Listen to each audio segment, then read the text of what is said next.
Everybody, welcome to Perpetual Motion with Dr. Mo Anderson. Today, I'm excited to welcome Rafi Billick, LCSWC, a couples communication expert.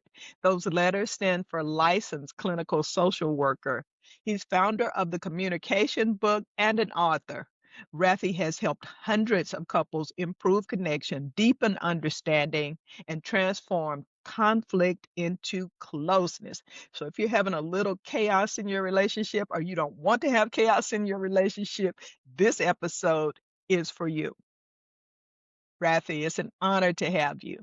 Thank you so much for having me. Coming to us from Baltimore. I'm in the Dallas Fort Worth area, and we're going to bridge that gap with some fire information here. I have got to start with how social media is impacting relationship dynamics. You know, we're in a world where screens often mediate our closest connections. How is social media reshaping the way couples, friends communicate and relate? Yeah, I think that a lot of people are so used to social media that we hardly even remember what an in-person relationship can be like.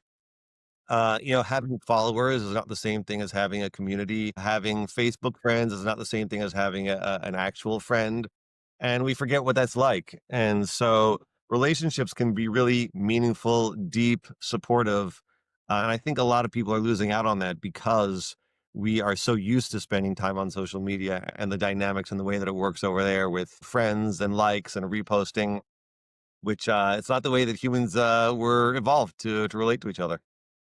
Great, agree. I think it's also harming our attention span and ability to just listen as well. You can't just scroll up quickly when you get tired Right. of what your friend is saying to you. Yep. YouTube Shorts, you have about 30 seconds to convey your whole message, and that's about it. And you know what? Life it doesn't really reduce to 30-second sound bites.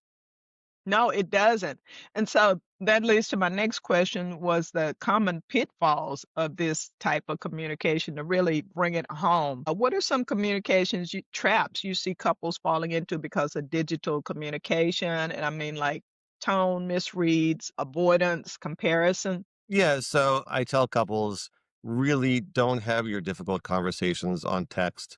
Text is great for, hey, don't forget to pick up the dry cleaning or what time will it be home. But when people start talking about their deep issues and the arguments they had over text or, messaging or whatever, it does not usually go well. First of all, again, relationships are meant to be had face to face, where there's connection, where there's emotional resonance. I can see how you're feeling. You can see how I'm feeling. If I wrote a text a couple hours ago when I was angry and you misinterpret it to mean something I didn't mean because the tone's not there, the inflection's not there, and I'm not even in that mode anymore, it amps up the problems, it amps up on misunderstandings, and it causes more trouble than it solves in my experience.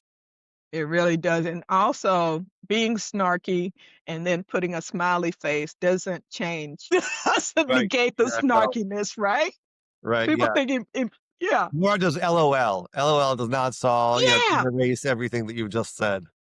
right, that's not funny at all. So, I see those and I'm wondering too, as a follow-up question, you say it doesn't go well, but so many people want to avoid conflict, Yeah. and so they're doing that to avoid the yelling or the screaming or whatever they think might happen, so for them texting or even I think some people are now video chatting arguments, which also doesn't help either for the reasons you said before. But for those people, why is it still better to do it in person? Well, look, you can deal with an issue by text and put it to rest, but you haven't really dealt with it as part of the relationship, right? Every relationship has friction points, has conflict. It's normal. And the way that you make a relationship awesome is by going through that to the other side and working through it and being a team. And when you just deal with it on text and, get rid of it and put it away and sweep it under the rug, you don't get to that depth of relationship and you don't get to that level of connection and security and safety. And it's important to be able to talk about difficult things. Getting the tools to have a difficult conversation, to use conflict and turn that into connection, it's really important. That's why I wrote the book that you mentioned, the Couples Communication Handbook. And that's why I do the work that I do is that helping people develop those skills, it is possible. There's a lot of folks who feel like, oh, I don't want to, I don't like conflict. I want to avoid it. But you can use that for something bigger and better. And anything that is new and difficult, yeah, it seems scary, but it doesn't have to be. Okay. Okay. And this is kind of off the wall. It just came to me, but there's this trend on social media of saying that you should argue in the nude with your significant other. I haven't had an opportunity to I, try it. I'm looking I forward have to that. missed, But what do you think? I have not seen that trend. Well, I assume the idea is similar to the idea of in public speaking. Imagine everybody in their underwear, meaning, it will be less uncomfortable. It's not gonna solve your problems, right? There's no scientific base. There's many people who are not comfortable being seen in the nude, which is a Mhm. separate issue maybe, but I don't see how that makes the fight get any better. But it's a distraction from the issue, which is you need to focus on the difficulty. You need to push through it. Trying to distract from it or make it lighthearted does not allow you to deal with the real issues. Some fights are silly, and yes, you can be silly about it. And hey, you want to get naked and have that conversation? Fine. But there's deeper issues in every relationship about how we feel about each other that you can't brush away by doing something shocking or silly or different. Absolutely. And in all seriousness, I agree because I've had people try to hug me or do something else to end the conversation, and I'm like, "No, we haven't worked this out, we haven't talked, don't touch me. I wanna sit down like adults and have a conversation," so I can see that being a distraction, even if you are more vulnerable, but it still doesn't solve anything. Well, thank you for playing along with me on that, because I just thought, "Well, Yeah, that's I'm crazy." curious. I'm wondering what people are saying about that out there. Well, you'll have to go down that rabbit hole when you have a I little thought of that, time. then I thought maybe I don't want to see any videos of that, so I may have to avoid that. Yeah, yeah, they're not actually like that in the videos that I've seen, but my algorithm is not for that type of thing, but they are definitely suggesting it as a way you're not gonna get too crazy, but if you're crazy, you're crazy. So let's talk about tools to help with communication. One simple but powerful tool you teach is the talk listen turn. If I have that correctly, where only one person at a time talks and the other Yeah. listens and reflects back. Can you tell us how that changes the emotional temperature of a conversation and maybe just do a quick little role model or example of what that sounds like? Sure. I teach people to make sure that we know who's speaking, who's listening, and we do that one at a time.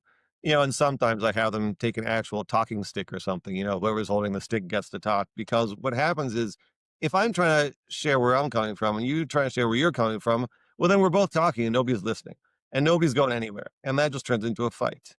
But whatever the situation is that is at issue, almost certainly both of you have some reasonable position.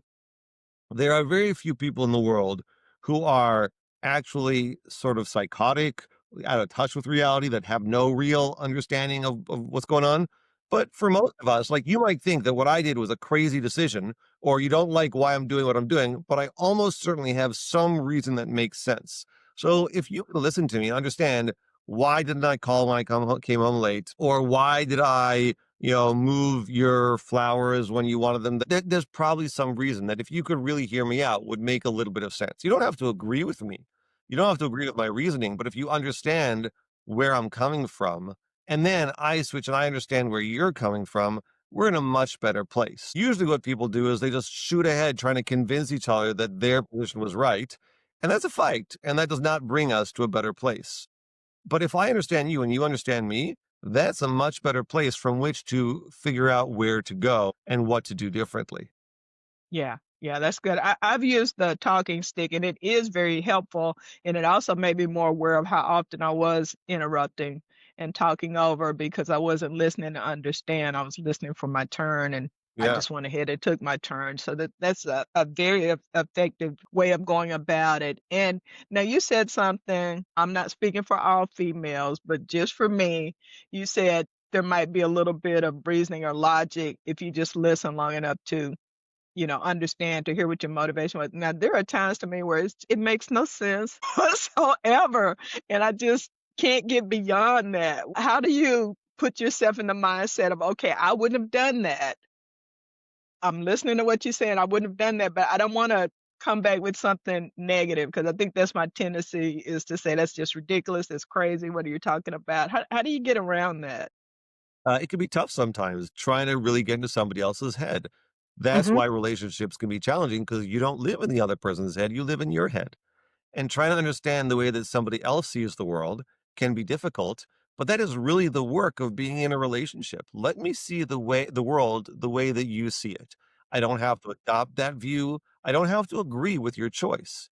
But if I can see it the way you see it, that puts us in better connection.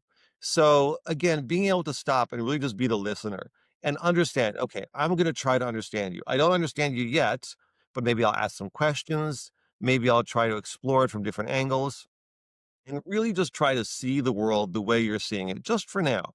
After I get it, I can come back to my world. I can see it the way I see it. I don't have to agree with you that being vegetarian is better or that we should vote for this, that, or the other. Right, right. But I have to understand why you think it's important. And if I understand why you think it's important, now we're in connection. Wow, that's beautiful. That was worth the price of admission right now. I bet he helped a bunch of you guys listening because he sure helped me. So go ahead, like, subscribe, and share for more like this because this is amazing. I love it. You shared something with me that just blew my mind, and you said the myth we were talking about the myth of going to bed angry. There's a common belief, as you know, that couples should never go to bed angry. In fact, in my faith, it's something we're taught. I can't always do it, but I'm aware that that's what I've been told to do. But from your work, what do you think about that? Is it necessary to resolve conflict before sleep? Well, look, I assume what you're talking about is this principle of not bearing a grudge, right? The Bible says it, thou shalt not bear a grudge, right? I agree, you shouldn't bear a grudge, but that doesn't mean that you have to solve everything right now. In fact, you Mm, can't solve everything right now. If you are very angry, the odds that you're going to come down and see the other person's point of view and see the world the way they see it and understand, it's very difficult. Most people cannot bring themselves emotionally down instantly just because they think that they should. And, if it's midnight and you're angry at your partner, then trying to solve it then is probably just going to take you into the wee hours of the morning and you're still gonna be angry, right? You're right. laughing, but you've been there, right? We've Right. all been there, yeah. But if you go to sleep and you face other directions in the bed and it's awkward, okay, that's not a problem against the marriage. You wake up in the morning, you're calmer, you're rested. Half the time you feel less upset about it anyways. You wake up, you're like, "Ah, that was not that big a deal." But sometimes it is a big deal and you should talk about it. But now you're in a better place to talk about it, which you weren't at midnight last night.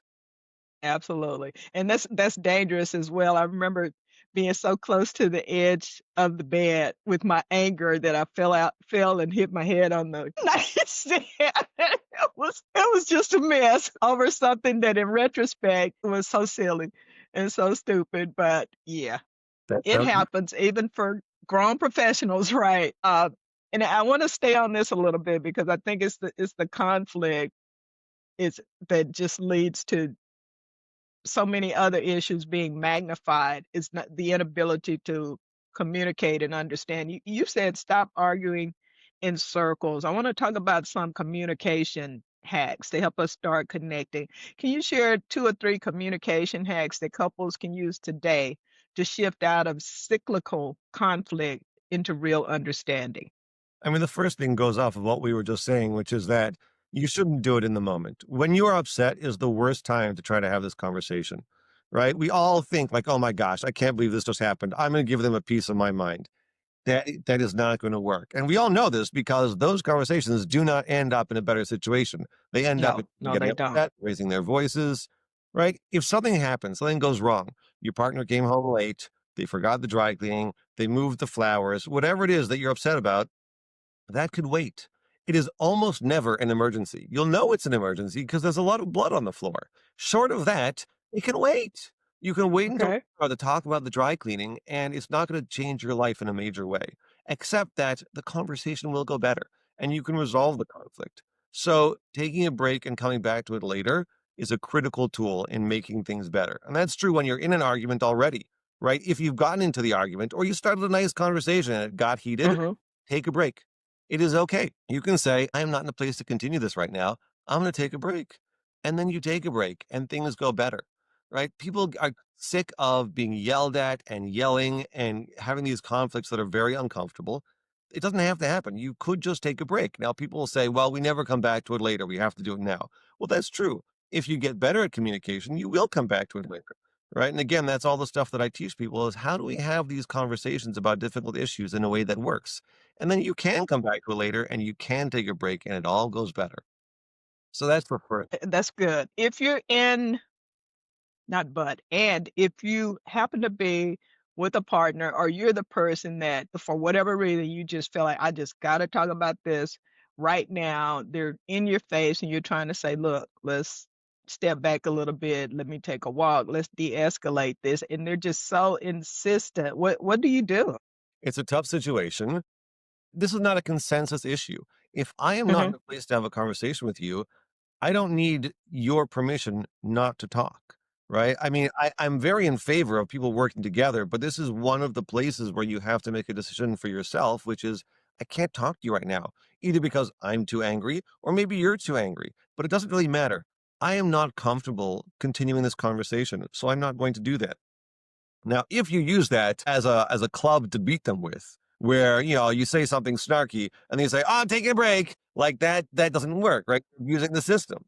But if you are Right. genuinely trying to protect yourself and the relationship, then yes, they want to continue. You say, "But I'm sorry, I can't," and you walk out of the house. You take a walk around the block to cool down, or you go to your room and you lock the door and you play some calming music. Whatever you have to do, you are not required to talk just because your partner wants to talk at that moment. It would be nice if we could be on the same page all the time, but that's not really reality.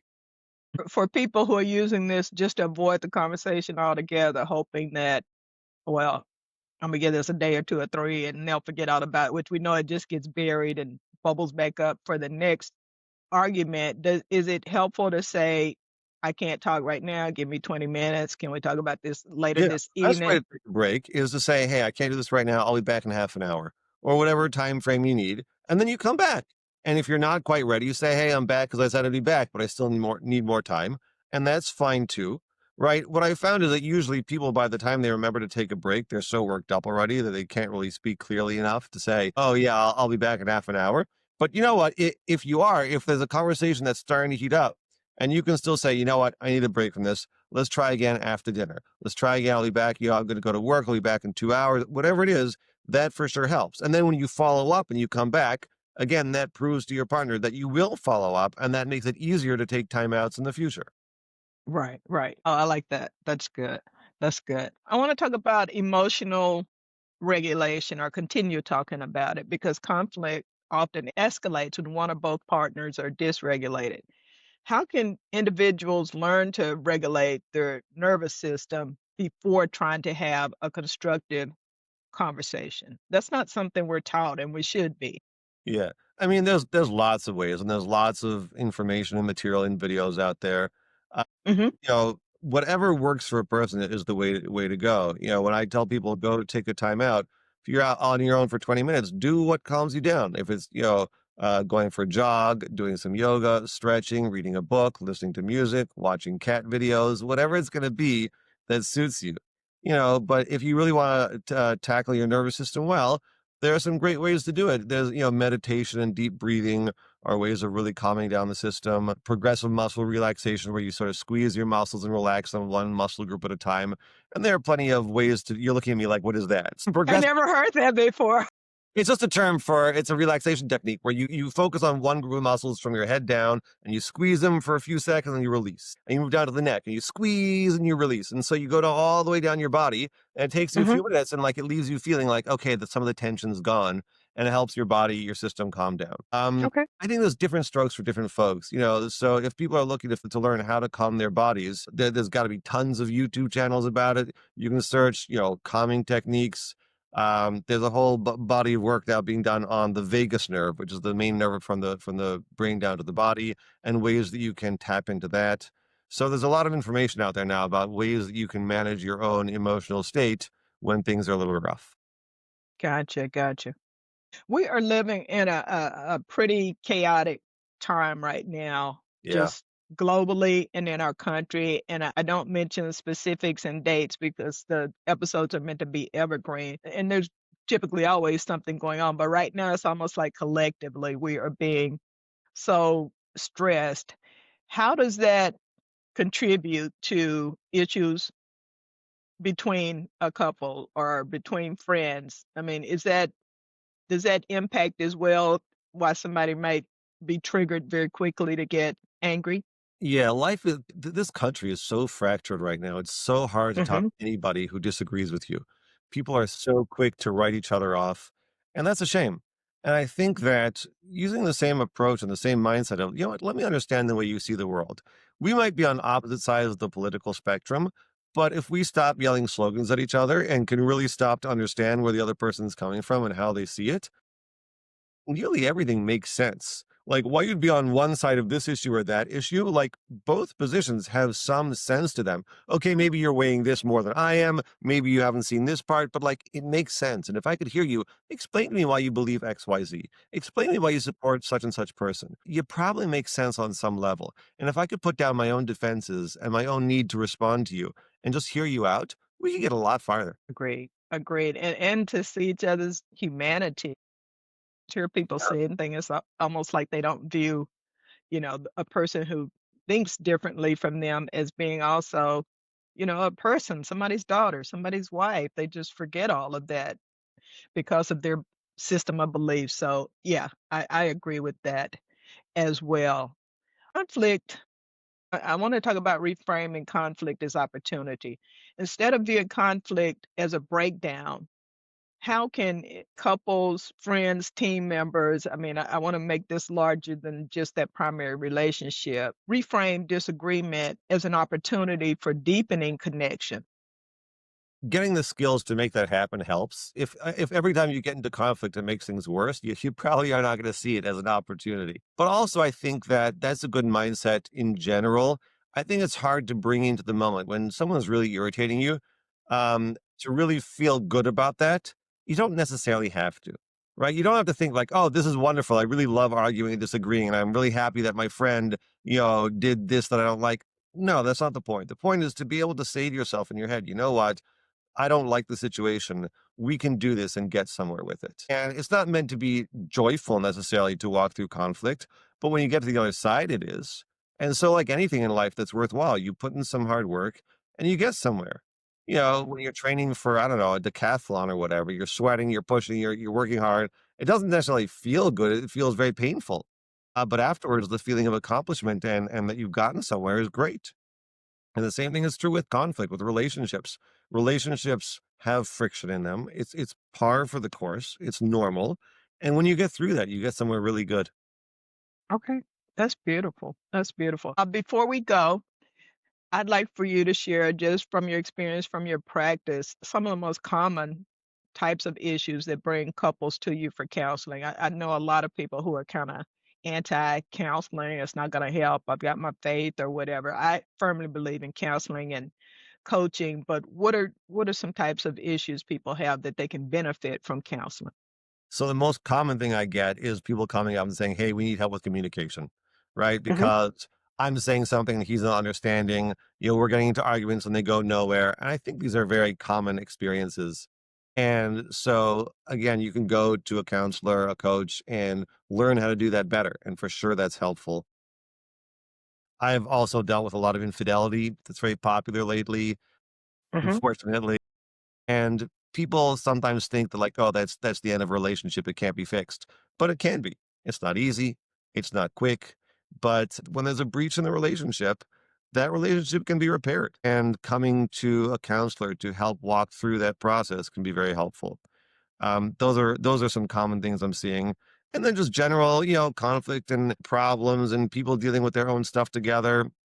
Let's say one partner has AD and they don't know how to handle that well together, or someone has a learning disability, or the same problems that anybody faces in life, trying to face together, learning how to do it as a team can really make a difference.